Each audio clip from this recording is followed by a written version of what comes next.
Calcutta, and the history of the um, legal profession in Calcutta had a transformative effect that made things possible in ways that most people don't realise, and it would be interesting to hear you talk about that. Yeah, absolutely, and that's something that even now I think is one of the most burning questions for a lot of new clients. That how can someone sitting in India or Calcutta know about the law in Australia, or know about the regulatory framework, about ASIC or ASX or other things? That how is that possible? They're not trained, they don't go to school here, they don't do a law degree here. There's a big gap around understanding how that can happen.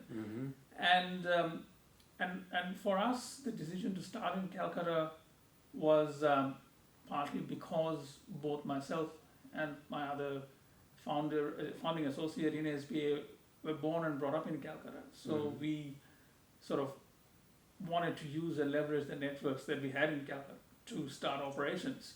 But also Calcutta has a very rich history. It's a city that is 300 years old. Yes. It's one of the first places where the British came when they colonized India. And that meant the legal system, the judicial system that grew over 100 years from 1757 onwards, when the British first came, was very much modeled on the British system, the Westminster system of law.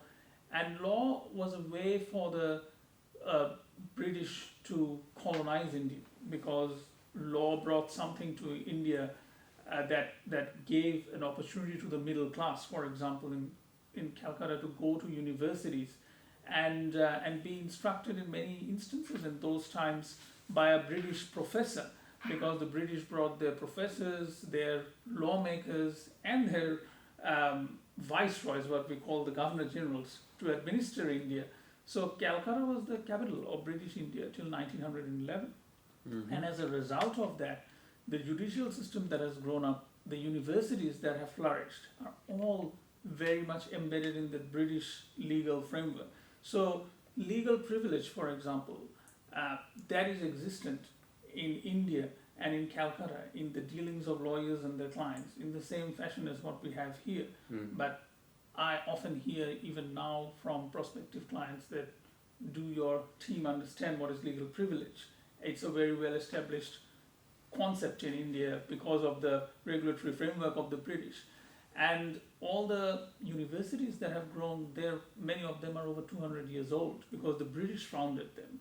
So they have always instructed in English from the very onset, and if you went into law or in accounting, that was a premier career. So essentially, you have a vast resource pool. You have team members or prospective team members who have already got a law degree and knows about the British system of law very well, might have worked in an Australian outsourcing center, or an American outsourcing center with international clients.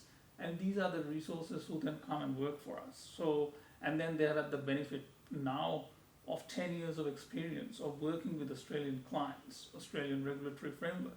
So the knowledge that has been built, as you mentioned, Tony, comes from Calcutta being a rich center of learning and history, and also what that means for the people who grew up there, or when we grew up ourselves, that what sort of learning environment we had in there.